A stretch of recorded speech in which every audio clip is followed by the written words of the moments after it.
Wrestling Fan at Wrestling Show. I'm the big beefy boy, Shaz Beef, and today I'm joined by Johnny the Beast Mortos. How are you, good sir? Good, one mark, just one mark. Just the uno mark. Uno mark. I'm Yeah, good. Out there enjoying the weather? Yeah, but I'd give it all up to sit down in a dark room, talk about wrestling. Anytime, Shane. I was only saying that I bet people on the way down. They're like, oh, where are you going? I'm like, oh, I'm going to a basement to talk about wrestling with a guy. Like, okay, you go do what you do, Shane. Yeah, I was like, I have to go to a meeting. I have a meeting in town.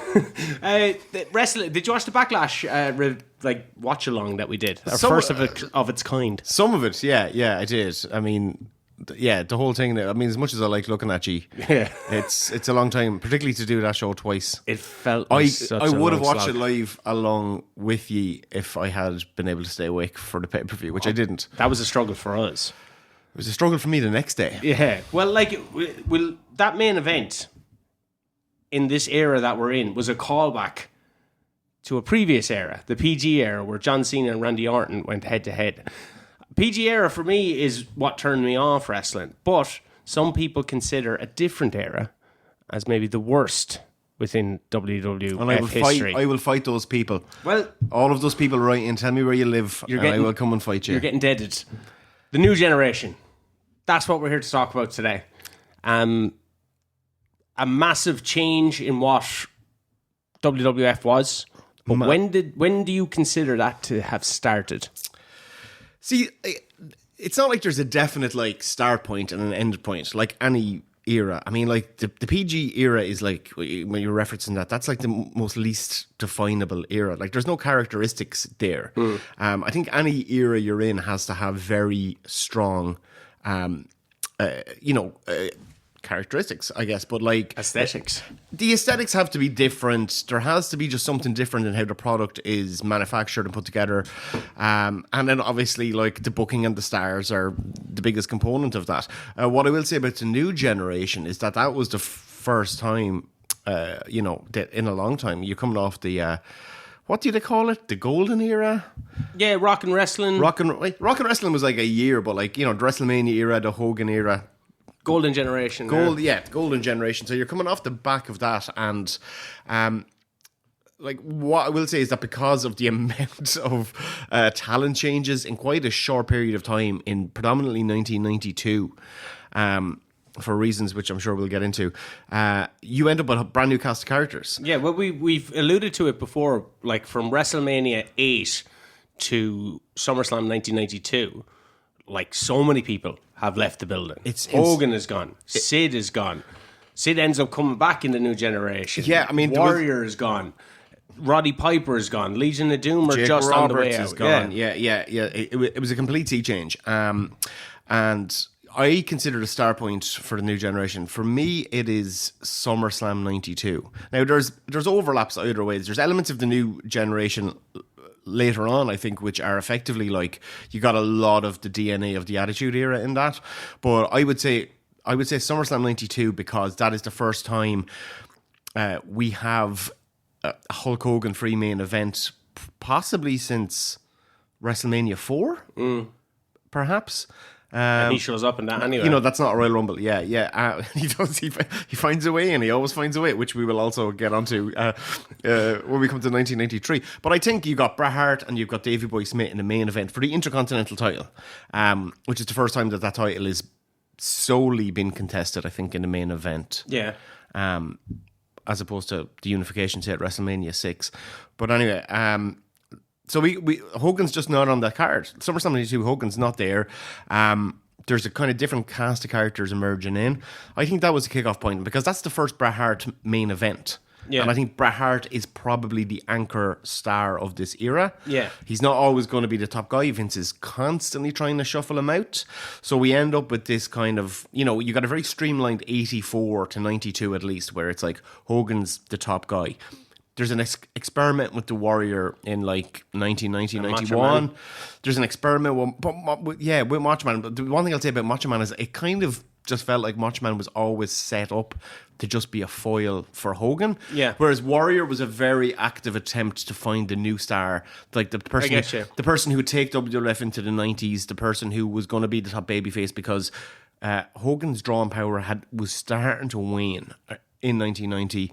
I think people were just tired of his shtick and probably tired of the product at that point a little bit. I mean, it was still pretty hot. Tired of wrestling in general. These things are cyclical. So it is cyclical. When you're looking at the new generation, and a lot gets talked about maybe the drawing power of some of the guys that they try to anoint as the next guy to lead this generation.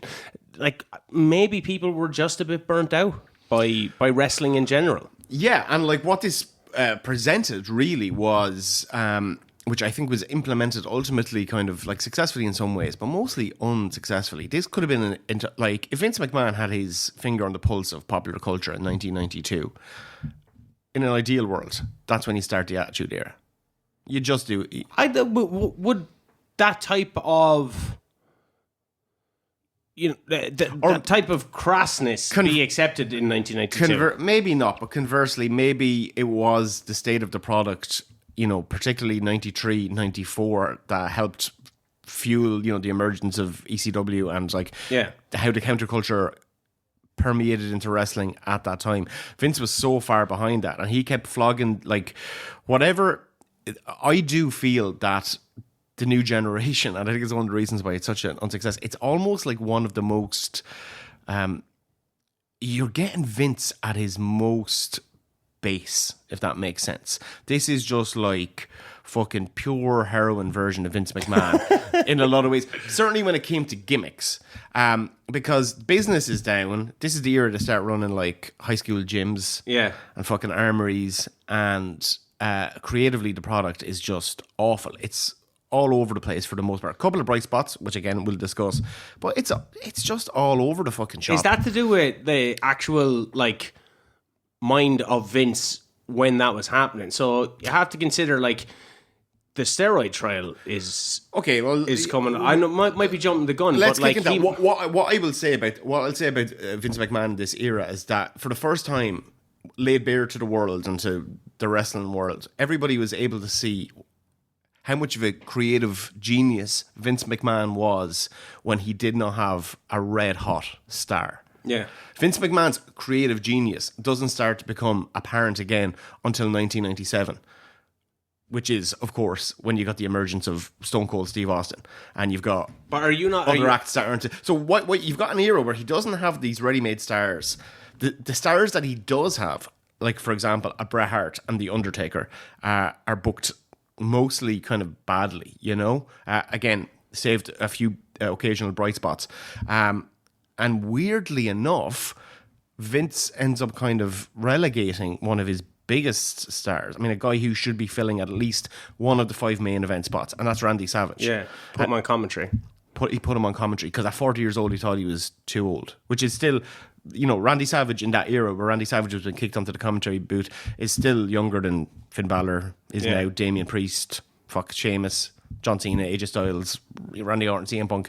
So many of your fucking headliners. I know the value of Randy Savage, say, in the ring, but the value of, say, when you're starting something like Raw, the value of having Randy Savage constantly on that show must have attributed to that decision, because when you're trying to attract in new people and you have Damien Demento as your first main event of Raw against The Undertaker, when you have a recognizable name and face constantly attached to the product, is that not more beneficial than having Randy Savage on your screen every 15 minutes or once a 15 minutes in a show? They occasionally plugged him in, but he had that match against Crush at WrestleMania 10. But that's his last WrestleMania, and that's in the final 6 months or so of his WWE tenure, and but that was after not using him at WrestleMania 9, and just not using him in a more constructive way in general, because you have to keep in mind that Randy Savage wins the world title in the main event of... Not the main event, a main event, as they called it, but it wasn't really the main event. But he beats Ric Flair at WrestleMania 8 for the title. So Savage is still riding high. And then what happens is, Savage doesn't really get that ideal kind of slowdown that a veteran should have, where they start, where and obviously 92 wasn't Savage's peak. Savage's peak probably was 88, 89. But Savage didn't get to, on the climb down from that, didn't really get, outside of Scott Hall, he didn't get to work any programs with more up-and-comers that he wanted to work with, extensively with Shawn Michaels, extensively with Bret Hart. Well, like when where he could have helped put them over and helped prepare them, rather than like Sean, who's just warming up, being caught in a feud with, fucking Tatanka. And no shade on Tatanka, he wasn't the worst aspect of this era, but like you look at a very lacking card like WrestleMania 9, which I would call like the first new generation WrestleMania, and you could have done Shawn Michaels and Randy Savage on that card, but you're not. But and it's interesting because you have someone like Bret Hart going from the Intercontinental title ranks. He's now, I classify when Bret wins the title, and I get what you're saying with the crossover, but when Bret wins the title against Ric Flair, that's the start of the new generation. I do just feel like Bret Hart being the guy that's the first start of the new generation. And the new generation, just to for anyone who doesn't know the context of why this was done, like Vince would like to say, hey, look, we needed new talent, we needed to freshen things up, yada yada. No, it really wasn't. It was like a bunch of his fucking main eventers were roided up to the gills.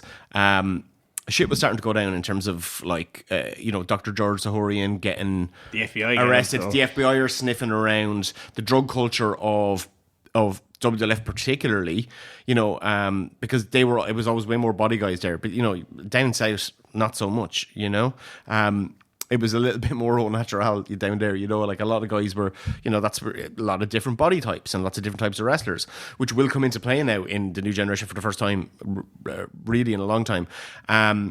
But Vince has to clear house of the guys who are obviously roided up, and that's why after WrestleMania 8, the guys we're talking about, the guys who also on this as well have drug issues, and not just guys that are roided up, but the Warrior's gone, but also like the Warlord's gone, Davey Boy Smith is gone. After SummerSlam 92, after SummerSlam 92, Kerry Von Erich is gone.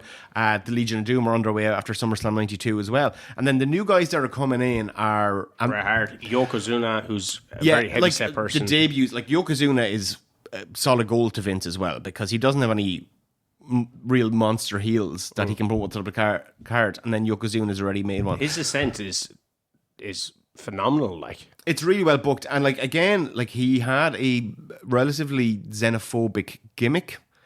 That dude, they could have just called him Yokozuna. Got not done the fucking sumo shit, or he was going to be Coquina. Coquina would have been just great, like, but he was the right, I would have much rather maybe see him doing more of a version of the Umaga kind of thing.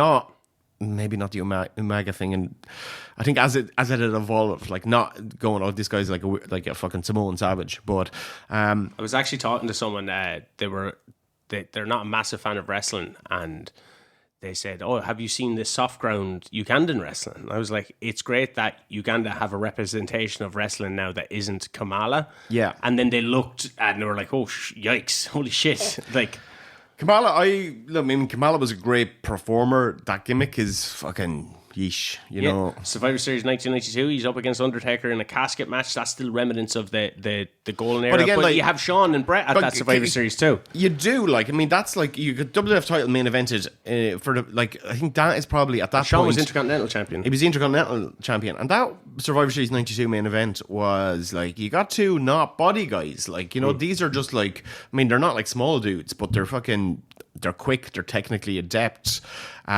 It's like night and day from, the previous Survivor Series is main evented by Hulk Hogan and The Undertaker. Night and day kind of stuff. So like the focus was going on smaller guys, guys with, that's why Kamala hung around. That's why at this time they bring back in Bam Bam Bigelow, because like the big guys that they want to get have to be big guys that aren't roided up to the gills. It's like you can't do fucking. So does that play into the Savage thing then? Well, I don't think Savage was that roided. Then again, I don't know. Yeah, but no, he would have just got rid of Savage. Ideally, if like Bret is rising up the card, you have Savage kind of going back down the card to help elevate people. Well, that's what I was saying. That's why it was a waste to just like Randy Savage is going from winning world title at WrestleMania to he's on a commentary desk the following year, rather than being in a match where he's probably putting over, ideally, Shawn Michaels specifically in that case. Is Vince also suffering from the fact that he basically killed the territories at this point? Like, so much. Also, like, Vince has always been known for being like living in Vince McMahon bubble. He doesn't have his finger on the pulse of popular culture. Doesn't even watch fucking TVs. He knows one band, AC/DC. He doesn't watch films. Doesn't watch. There's nothing culturally that this lad really can a clue into. That's not some kind of derivative of a 1950s thing, which he's always trying to clue into. So like Vince is very much a spent force creatively at this point, but also, as I said, like the major stars are gone away, so you can see the joins a little bit more. Business isn't as hot, so you kind of realize how hokey it is. And he's thrown a lot of shit at the wall, which he does for the next couple of years frequently. But it's also, there's some very basic missteps that he makes, you know, like as I said, like not utilizing his previous generation of headliners a little bit better to put over new guys. Randy Savage been a case in particular, and then, you know, just not letting Brett shine, like not letting Brett have a fucking run. Like, we start this effectively new generation. They're not calling it at this point, but it's a new era. Bret Hart's on top, and Hogan's going to be rocking back in the door now in 6 months' time. Not even to fuck this up again. Vince, obviously, he has the steroid trial on the horizon. He also is doing the IBF, WBF. He's doing the WBF. He's on commentary also. I fucking watched that WBF pay-per-view live. This is how it happened. As a fucking child with no interest in bodybuilding, but they were really pushing this thing at the time, and it was on like Sky One on a fucking evening. And I love wrestling, and I can't get enough wrestling. Yeah. Like, I can watch Superstars and stuff, but I can't see, like, I don't get to see pay-per-views really, unless, you know, somebody manages to fucking tape on and trade it around in school or whatever. But they were doing this big special. I'm like, oh, this is like wrestling. It was one of the worst things I've ever seen. You know what I mean? I'm like fucking 7 years old watching these oiled up freaks. And then the only thing that, like, I enjoyed in it was, like, Lex Luger shows up. Yeah. And even at that age, I'm like, oh. Did you know Lex Luger? I knew who Lex Luger was. And I was going to go, oh, Lex Luger's kind of, he's possibly going to be on his way in, which he was. Like, he made an appearance at WrestleMania 8, the Narcissist against Mr. Perfect. WrestleMania 9 was his debut. Sorry, WrestleMania 9. Yeah, like he makes a WrestleMania 8 is just a backstage kind of thing. It's a backstage thing where he's playing his total package character, and it's fucking, like, again, this is a thing we will discuss in more length, but like, when you see Lex Luger's debut on WWF television at WrestleMania 8 in a pre-tape, like, you know, it's not even a pre-tape, it's an interview. But he's playing a total package character, and he's playing it fucking brilliantly. And then when he actually debuts then, like, at Royal Rumble 93, he's been completely Vincified, and we got this horrific narcissist character. With the cat, with the mirrors. Which then turns into another dud gimmick, which is, you know, Stars and Stripes, Lex Luger, yeah. And I think that's a massive component of this era, because Vince was still so assured of his genius, and he went hell for leather repackaging guys that didn't need to be repackaged. We were talking about this. There's very few people who got repackaged in this era that really came out of it kind of better. The one person we mentioned was Dan Spivey going to Waylon Mercy. Well, that is, in my mind, one of the... It's, you know, it's a bit of a sad tale in ways, because you've got the right guy and the right gimmick. Possibly at the right time, but not at the right time of his career, because his body is broken down to fuck. But that Waylon Mercy gimmick that appeared in 1995, 1995 is probably the apex of the worst fucking gimmicks you've ever seen. Like, there is a fucking shooting match of horrible gimmicks happening in that era. Like, he's trying everything. But they repackaged Dan Spivey as this really sinister Waylon Mercy character, kind of a mix of like Max Cady from Cape Fear and Robert Mitchum's character, an early version of Bray Wyatt, and a very early version of Bray Wyatt, to the point, you know, that Mercy the Buzzard is named. Bray brought in Dan Spivey to do some like voiceover stuff, so and they kind of tied with this idea that like Waylon Mercy would kind of be utilized as you know, as this fucking, you know, old man mentor kind of character, that they kind of they dallied with that. Would have been great to see Waylon Mercy actually show back up. The problem was, like, it was an amazing gimmick. It was so creative. Dan Spivey was so good. He was one of those guys, unlike, say, Barry Windham at the time, who was a very well established wrestler up and down like America and all over the world. And he got a harsh repackaging twice. Who, Spivey? No, he was a blackjack as well. Oh, well, Windham. Yeah, Windham becomes the stalker, and it's a fucking flop. Yeah. He should just be Barry. He Well, should just be Barry Windham. it's also insulting fans' intelligence as well. But like with Spivey, you go, okay, maybe, Spivey hasn't really been in the mainstream since maybe like early 90s WCW. You get away with it. Barry Windham's a former fucking NWA world champion. He was one of your US Express. He's a 4-horse man.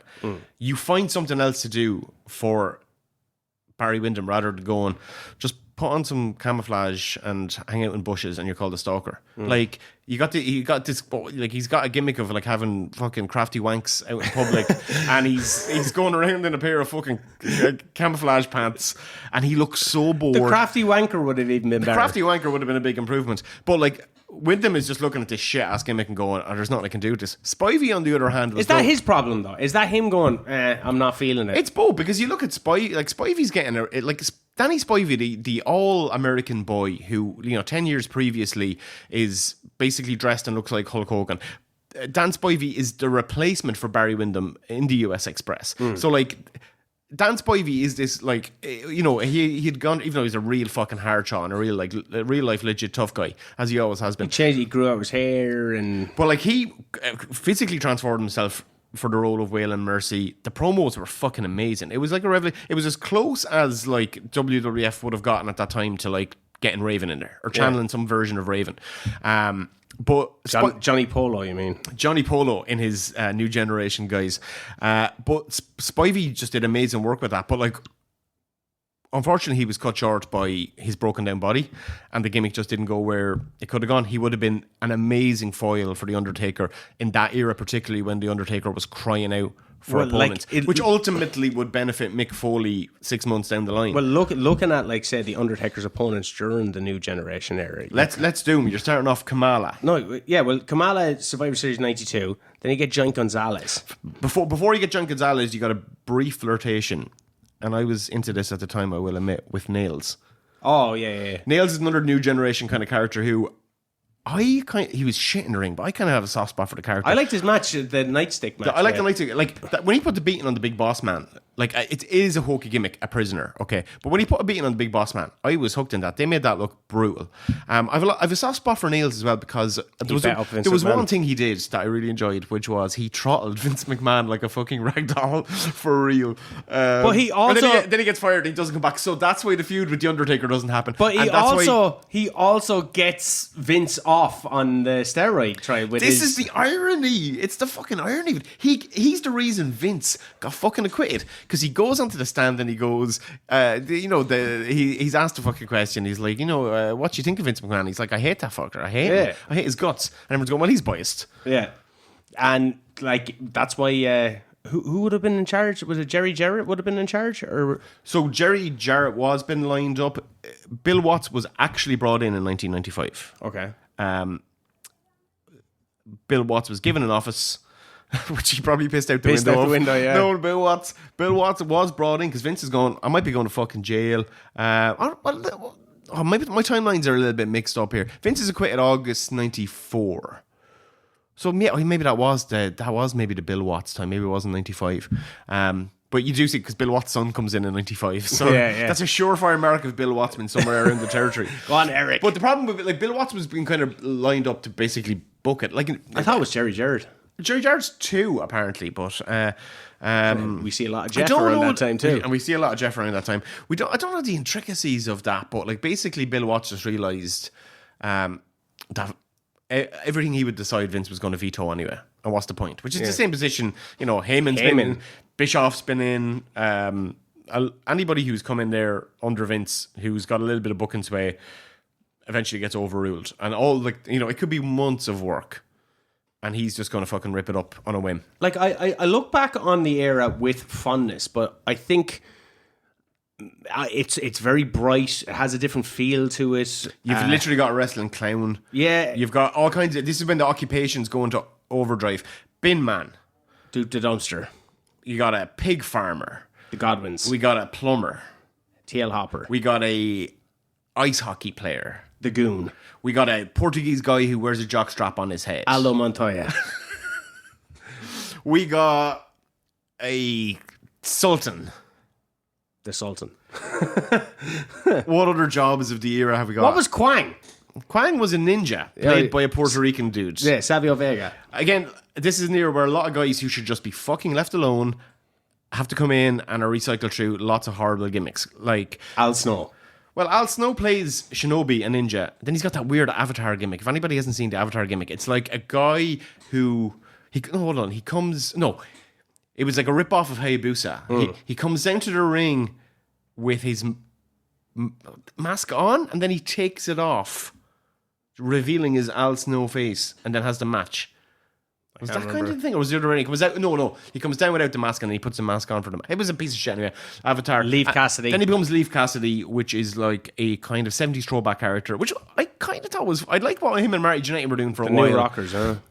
The New Rockers intrigued me for a brief period. Ultimately not good. So Al Snow was recycled through 3 fucking gimmicks in this era. Max Moon.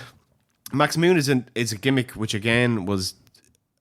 That's another occupational gimmick. He was a spaceman. He was a spaceman. He was a man from space who came to be amongst us. That was a gimmick that was designed for Conan. They spent 10,000 on the fucking suit. Conan is like, no, fuck this place. But like they kind of have history with, like, Big Boss Man is an occupation, Repo Man is an occupation, IRS is an occupation. Yeah, but also like they are characters that have motivation and the things are like subverted. Like the Big Boss Man, it was like, you know, it was a corrupt correctionals officer who's like not allowed to work in the penal system because he's too rough, and then he's brought in here as a fucking brawler. Like in that era you go, oh yeah, that kind of makes sense. What was Repo Man then? He was literally a repo man. He was former demolition. But that's the thing, like I could not believe we forgot about the actual repo man. That was a job. Matador, a job that Tito Santana had to fucking do. Yeah. When he could have just been Tito Santana. Ricky Steamboat was just dragging. What do you do for a job? I am a dragon. But like that looked badass as a kid. Oh yeah, that visual was fucking amazing. It's like blowing fire it's just and like shit. It's Ricky Steamboat. Like that was Vince's big thing in the fucking his big thing in the 80s was animals. You got a snake, got some bulldogs. Let's get a parrot come down to the ring. You're a dragon, Ricky. Will you bring a Komodo dragon to the ring? I fucking will not. I'm not going to do that. Causes heat with Vince. Ricky doesn't hang around too long in that fucking guys. Then in the 90s, his big hard on was occupational gimmicks. Was Ricky not around as a dragon in the New Generation for a bit? No, he's well gone. He's in WCW shirt. He's gone. Yeah, he's gone late 91. We're still in the death throes of the Hogan era there. Yeah. I just remember that visual of like even the Hasbro figure of Ricky the Dragon Steamboat. Yeah, I bought that in Time Master there in High Street. Badass, man. It was great. So going then on to, say, you mentioned WrestleMania 9 has been like...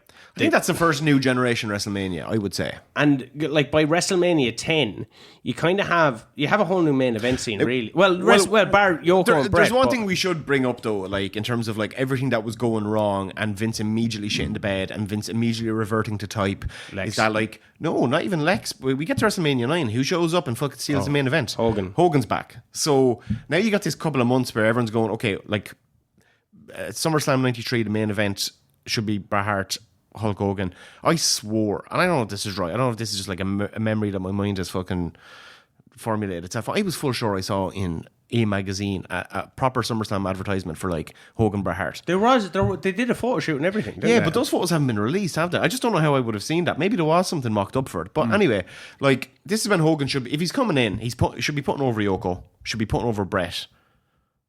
Just those two at least would be enough. And because Hogan had put over so few people in the preceding 10 years, it would have really helped those two guys. You could have you could have like have Hogan win at King of the Ring as opposed to win at WrestleMania 9 and then have Bret beat. Perfect. Yeah. That's just a much better version of that. But and then have Yoko and Bret go at it while Hogan but goes also out the that's pasture. the stuff then that did like, because you get such a shit non-main event SummerSlam with Lex and Yoko. Yeah, but that's because like Bret, like Vince just decided because Bret didn't immediately set business on fire that okay, Bret's fucked. Didn't give Bret enough of a chance. Used Hogan then to basically ultimately transition to Lex. But like you said, that program you laid out there, like Yoko beats Bret, Hogan beats fucking Yoko, Bret beats Hogan, and then what you're doing at that time, and then, you know, then you can start moving towards like You could have Lex beat Hogan then at SummerSlam. Lex could also Lex versus Hogan, the two American. Even if they were a tag team, I don't know. Like, there's so much stuff you could have done that's way better than the stuff that they did do in that era. The problem with Lex is that Lex was just fucking hotshot then into that program with Yoko, which did admittedly start off real hot. Yeah, with the I slam. remember watching that, going like, "Oh my god!" Like, it was such a big deal that Lex slammed Yoko. It was massive. He had so much momentum starting off, but like, they started so fucking hard, and he really should have been working his way through like the foreign heels of the fucking of 1993. Ludwig Borga. He should have been hammering fucking Borga and the Quebecers and then building winning the Lex Royal to Rumble. Winning the Royal Rumble in 94. Yeah, you could have done that, but they didn't. And at this point, then Vince is early '94 having this kind of shift out where he's going like, "Do I go with Lex? Do I go with Brett? I'm not too into either of them." Because like I remember WrestleMania 10. Kevin Nash looking at him then like giving him side eye. Like if you look at say the Royal Rumble '94 non-finish, and it looks amazing, and as a kid it's class. But then you go to WrestleMania 10, and you have I never understood it. Like Owen beats Brett, but Brett beats Yoko. So does that give Owen credence then going ahead to fight? I thought there were two semi-finals. That's what I genuinely thought it was two semi-finals and then a final for years. Yeah, it wasn't. It was just like it was basically that like there's one championship match, and then Brett faces the winner of that. Basically, like they did it on a coin toss. Jesus, they did it on a coin toss, which was a bit of a lame way to do it. But that set up that like Luger got the first shot, but then they can't let Brett be too well rested because whoever he fights is going to have a match. So Brett had to just randomly have a match, and the match was just randomly with Owen.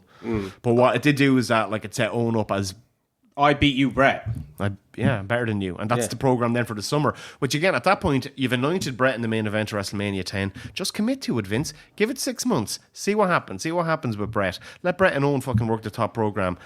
And know, like, then you've got a SummerSlam that should be headlined by a hot fucking steel cage match main event between Brett and Owen Hart. And instead it's headlined by The Undertakers. The Undertaker fought The Undertaker. The real Undertaker fought the Undertaker that was actually fucking the real Undertaker's wife on the side. Like it's if the rumors are true. Like, you know, even that, but they didn't use that to further the angle. Even that Royal Rumble 94 with the Undertaker like ascending to heaven and shit, that just screams of going, oh, we have a bit of production value now. This is hokey. Talking about like wrestling's always been hokey, but even that Rumble in itself, the one where like.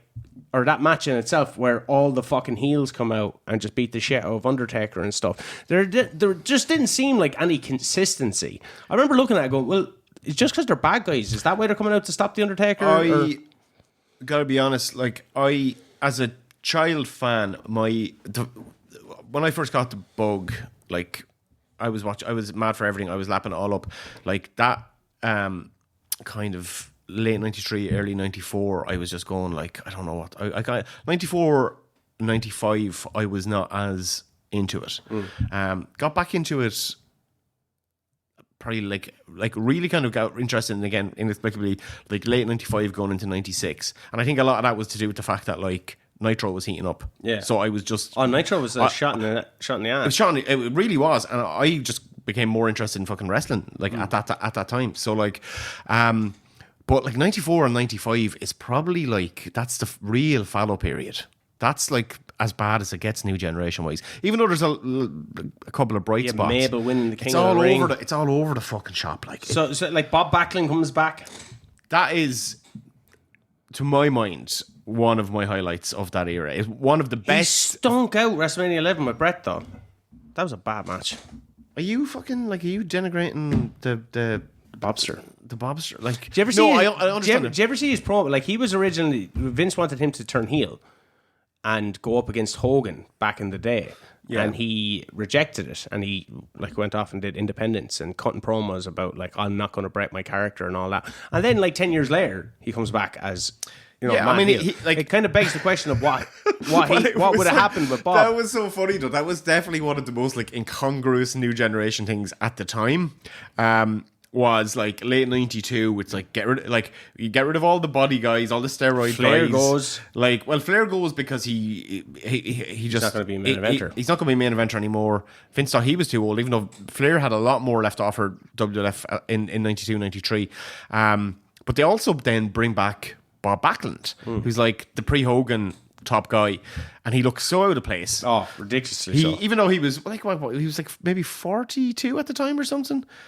He just had a real outlet air. Yeah. Bob runs around, has an amazing performance in Royal Rumble 93, which was like the record that stood, I think, till Rey Mysterio in 2006. Yeah. It's mad to think that they're only 13 years apart. Like, yeah, it's mental. Yeah, like it's like a different planet. But Bob Backlund, he's kind of part and true, and he's just doesn't fit in. But then 1994, he finally commits to the heel turn, and it's some of the best television of that era. Like I was so enthralled by it, and Bob got so hot as a heel, and it was an amazing heel character, and he was so good at. He gets a world title run, which I argue should have been longer, but he beats Bret then for the world title, Survivor Series 94. Bob Backlund back as your world champion, not exactly new generation, but the character, what was really good about that character, and I will give Vince and Bob particularly props for this, is that they positioned him as the absolute antithesis of what a new generation hero should be. He was the most old school, stoic kind of, obviously like a deranged lunatic character, but like this self-righteous throwback champion who's moralizing to like all these like young, cool guys who, wear pink and dress like strippers. Sean. Right. Yeah. But he's not also like the only veteran that gets brought in. Like Jerry Lawler gets brought in during that time. Yeah, again, like like I just remember that horrible feud, like the Kiss My Foot match. Well, Isaac Yankem. Let it be said, like one of the bright spots of the new generation era, and it's weird again, like with Backlund, to call Lawler new generation, but those are two veterans who were brought back in Backlund's case and brought in for the very first time in Lawler's case. But Lawler in 1993 was amazing. He was the hottest. He was probably the hottest heel on the brand. Like outside of Yoko, like Lawler was the hottest heel, and probably the hottest heel until fucking Backlund popped, and or Owen Hart took off as a heel. Like in that 2 year period, those are probably your. That's their experience. Though, they're your four, like them and Michaels probably are your like 5 Terry top Funk heels during that era. I know he's off in Japan. But that's the thing. Like Vince probably did call Terry, and he was like, "I want you to come in as the fucking horse whisperer." And Terry's like, "No, I'm absolutely Vince. No. Oh, my horse is actually sick. I'm just gonna stay at home forever for the Double Cross Ranch." It would not have been like. I mean, Vince renamed fucking Dory Funk in 1985 as Hoss Funk, like. As much as Vince could have done with Terry Funk in 93, 94, he was going to repackage him as something shit, like just like he did with Barry Windham. Just like he did with Bastion Booger. Like Backlund, like Friar Ferguson. Backlund was lucky that he was like a fucking 4-year-long world champion, and he was a draw. Like Backlund was thankfully beyond repackaging, you know what I mean? But like other guys, no way was he beyond repackaging. Well, he was repackaged effectively, but he was just he was in. Vince would have found a way. He was still called Bob Backlund. If you repackage Bob Backlund, what would you repackage him as? But they did repackage him. He was a crazy old man, old Mr. Backlund. I suppose. He wore Dickie bows. He carried a dictionary under his arm. It was a great gimmick. It was ideal for that, and it was one of the few times where it seemed like a bit of thought had gone into the kind of characters who would be the foil for your Bretts and your Lexes and your Tatankas, maybe. What do you make of the tag division during this era? Because I want to get into the Intercontinental and the tag division, because this is where I think the Intercontinental gets very, very muddied. Real muddied. And but the tag division, like as you can see, the thumbnail is the smoking guns here. But like we had the Quebecers, like PCO, the original PCO, like not the worst acts, but again, like how much better would they have been if they just weren't a fucking version of a Mountie gimmick? Again, it's like occupational stuff. Like Jack Rougeau's done the Mountie gimmick in 91, 92. It was grand, very much the honky tonk man of that era. But like, you could have done something so much fresher. Like you got like Jack Rougeau was decent talent. Fucking PCO had so much potential, and I love the way he's been used as a weapon by Jack Rougeau. Yeah, pretty much. Yeah, like he's cannonballing all over the place. And then you got the manager Johnny Polo, who again, it's like a guy you could use as a wrestler, but Vince thinks he's too small, makes him a manager. Has a not great run, and 2 years later he's Raven, which is, you know, Raven would have been a hell of a shot in the arm for fucking WWF in 1994, 95. I don't think they and would have been on the crest of the wave. I don't think they would have been able to pull it off. They wouldn't have pulled it off. They would have fucked it, because they fucked most things in this era. They really only start unfucking things when WCW is breathing down their neck, and they actually start to like. It took them a while to realize, though. Like, you're still having characters like Sparky Plug show up. Like this is the 90s. Like this, you know, grunge in the fucking grunge in the culture. Like fucking like Vince's version of grunge is it's Generation fucking X. Like so much indie subculture. Mountain Rock. Yeah, but that's the thing is, I remember like. Again, being a kid, buying the wrestling magazines in Kilkenny, and I remember there's a character called Max Payne. And I'm like fucking 8 years old, and I'm seeing like just images. Like I couldn't see WCW against this Nasty Boys. This Max Payne dude and his Cactus Jack guy, and they're bleeding, and like they look terrifying. And I remember 1995, I was like watching Superstars with my cousin, and I was like, who the fuck is that guy? And I was putting a Man Rock. There's this weird dude in tie-dye with a guitar. WWF guitar. A WWF, like a guitar in the shape of WWF logo. And I said to my cousin, I was like, who the fuck is this loser? And he's like, that's Max Payne. And I was like, no. Because like Max Payne was this, again, when you're reading the magazines and you're not seeing the visuals, Max Payne, like Sabu, like Abdullah the Butcher, were these guys that were in my subconscious where I'm like, I've never seen them, but they're out there. And they're going to be class. Yeah, and then that was the first real big. I mean, at least when I saw fucking Sabu, where I got to see like Abdullah videos, I was like, oh yeah, this is justified. You could have seen Sabu a bit earlier if he went with the Sultan gimmick. That again, a guy you didn't need to repackage. He had a load of dark matches in '93. Vince really liked it. Vince always liked Sabu for whatever reason. He always really liked Sabu, but again, he was just like, just don't fuck with him. Like Sabu was. And it's been said a lot, like, since his death, but, like, it cannot be stressed enough how state-of-the-art, how revolutionary that fucking, that act was. And it had a basis in what his uncle was doing to Sheik, but it evolved. And that was the thing with Vince in this era. Like, nothing evolved. Like, he had to go back to stereotypes and he had to go back to the stereotypes. He had to go back to like one-dimensional characters. Instead of like the Godwins, for example, being an evolution of the fucking Hillbilly Jim type character and the Uncle Elmer and all these characters, he just does Hillbilly Jim's their manager and they're just a new version of that. You know, it's just, it was the same with so many fucking gimmicks in that era. Tag teams, like the body done it seems out of place. It's so out of place, you know. I mean, well done. Well done, not a great tag team. No. Timothy Well and Stephen Dunn. That's effectively their gimmick. Loosely Chippendale-ish. Like, really not great. Jesus, he could have done with the Rock and Roll Express in this era. Tag team-wise, it's fallow. Like, Smoke and Guns are the anchor tag team, really, for a lot of the generation. And like, you start seeing, like, mad tag teams. Like, 1-2-3 Kid holds the title with Jannetty and with Bob Holly. Bob Holly, yeah. That being said, like, the new generation tag teams started strong with a statement of intent. We were starting off there. We still have Money Inc., obviously, in the mix. Steiners. They made sense, but then you bring in the Steiners, you bring in the fucking head shrinkers. Coco Beware and Owen Hart as High Energy could have had a lot of upswing if they weren't wearing those stupid fucking checkered pants. Yeah. Well, it's memorable, like, that still sticks out. Of course it sticks out. I mean, if you saw that coming at you down the street, you'd definitely twig it. I mean, like, those were proper parachute pants. Like they tried to go with a Luger Davy Boy tag team. You have the Allied Powers. Again, it's so fucking lame. It's so like it's just this throwback to this kind of jingoistic fucking, like, you know, foreign bad guys and like American good guys, and everyone is just a version of a flag, and there's no actual character detail and there's no nuance. And even the Undertaker opening up the thing and having the flag in the Survivor Series. Yeah. It was everything they were doing in so many ways was so old hat, and then like ECW was reinventing the wheel to an extent, you know, but like bringing in characters that actually have like discernible motivations. I was just strong say, programs, clashing styles, like accentuating guys' positives, eliminating their like negatives. You look at those Austin promos in ECW after he gets fired by WCW, and then you see that and go, I want to hire this guy, and you bring him in as the fucking ringmaster. Again, this is the fallacy of Vince being a genius. You bring Steve Austin in as, you know, Vince has his fucking pile of like gimmicks that he wants to use, like the Sultan. He's got him in his fucking press, and he takes him out and he goes, "Oh, what about ringmaster? Give him the ringmaster." He was close enough, by all accounts, he'd been offered Goldust, but like, Goldust ended up in a much better gimmick for Dustin Rhodes than the ringmaster was for Steve Austin. He's a master of the ring, very loosely. He puts him with $1 Million Man. They pair him with, because fucking McMahon looks at Austin and goes, well, he can't talk and he doesn't have a lot of charisma. It's so cool. That's literally what he done. He goes, he's a bit of a mechanic, and he goes, JR's going, you really should get this guy in, and everyone's going, like Bret Hart's going, hey Vince, I'd love to work with that guy. Like we need new talent.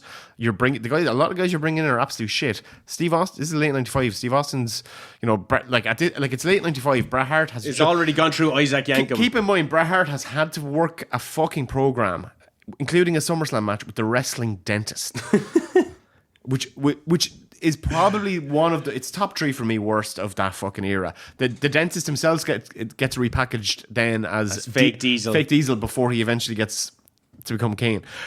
But like Bret is at this stage, like Bret's got bright spots in that, like he works an excellent program with Hakushi, again another new talent that was a bright spot. Again, fucked by Vince. Could have been, he could have been the top Japanese star that they'd ever had, really, if he was just booked properly. He had a cool, again, Vince probably didn't even notice again under it, but a very like Mortal Kombat-esque gimmick, which was ideal for that era and actually like on the pulse of things. But Hakushi wasn't booked as well. But Bret's working with Hakushi, and he's working with fucking PCO, who's been repackaged as Jean-Pierre Lafitte, who's a wrestling pirate. That's his job. His job is to go pirating from arena to arena, stealing the popcorn. Yeah, but like Bret isn't getting to work the kind of programs with these guys that he isn't. And then when he's given a long running fucking feud with like proper story time, leading to a big show as opposed to an in your house say, he's put with the fucking dentist. So like at that stage, Bret's going to Vince going, bring in Steve Austin, please bring in Steve Austin. And Vince acquiesces, brings in Austin, and then he's putting that fucking shit in. Like the names that when he was trying to change his character of like Baron Von Ruthless and Ice Dagger and Chili McFreeze, like that's what they Chili were. McFreeze is. Like, imagine putting that down on paper and handing that to Steve Austin and saying, okay, you want a cold character? Like, Chili you are McFreeze, not Steve getting Austin. that fucking Jim Johnson classic, like, glass breaks, fucking brilliant team tune if you got a dude called Chili McFreeze. You're getting, like, chattering teeth at best, probably. Yeah. And, like, a real chill wind. I get, like, throwing shit at the wall and see what sticks in the creative process, but, like... And sometimes... But that kind of goes to show where, like, the investment into a character is never more than just base level. But that's the thing, like he wants to be cold. All right, Chili McFreeze. Certain performers who are of a fucking top class caliber, they're so good that even with shit that they're handed, they were able to make it work.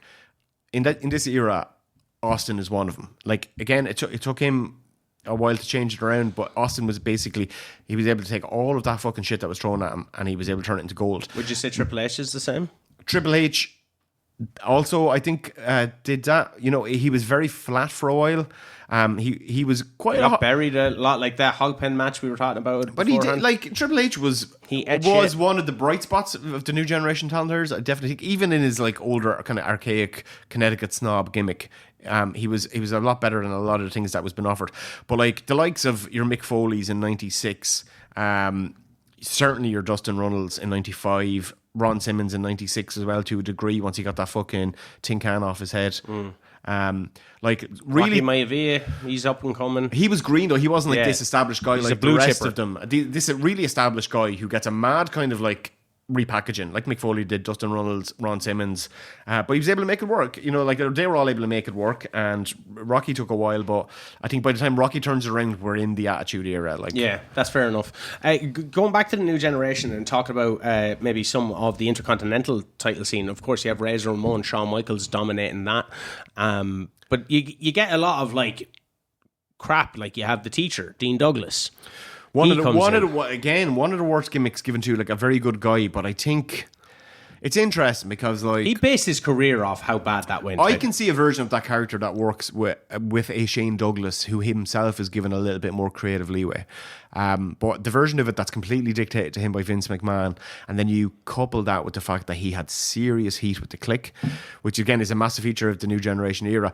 Again, we like another feature of the new generation era that really that we should talk about that isn't. That doesn't really happen in many of the other eras. Is like you got like backstage cartels going on. Yeah. You've got the Click, you've got the BSK. Like there's things like that going on. What was that? What was the thing we were just talking about that I got completely deflected away from there? We were talking about Dean Douglas. Oh, Dean Douglas. Yes, sorry. So yeah, the backstage politics are obviously kind of fucking with some guys' careers. It happens to PCO. That's why he leaves in 95, because he has a serious backstage blow up with Shawn Michaels and Kevin Nash. That was a headline in a pay-per-view in Canada or something, wasn't it? He didn't want a job clean. Yeah. But he was prepared to job somewhere else. But those Canadians, man, they don't like jobbing. But that was the thing that the Clique would do. They would go, this guy is really difficult, he doesn't want a job. Whereas actually, like, PCO is not different from a Steve Austin or a Mick Foley or someone who's a good wrestler who's actually protective of their character a little bit and protective of, like, maybe PCO thought he was a bit, bigger than he was. A bit bigger. A pirate. It was very Montreal based, and as you know with Brett as well, the Canadians are very particular about losing in Canada in certain ways. But also PCO just felt like, hey, he's looking at Kevin Nash and he's going, hey, motherfucker, it's like, I can wrestle really well, but you are the world champion. You have the shittest array of challengers. The first in your house is him and Sid. It's him and Sid, and then then Kevin Nash has to fucking fight Mabel. And PCO is a guy who's going, I'll bump around for you. It's not unlike Steve, or like what Steve Austin did, or even what CM Punk did years later, where he's going, look at the shit they're putting in the heel slot in the main event. I could be in that. Yeah. So he's talking to Nash and he's going, hey, we can work this little like mini house show program.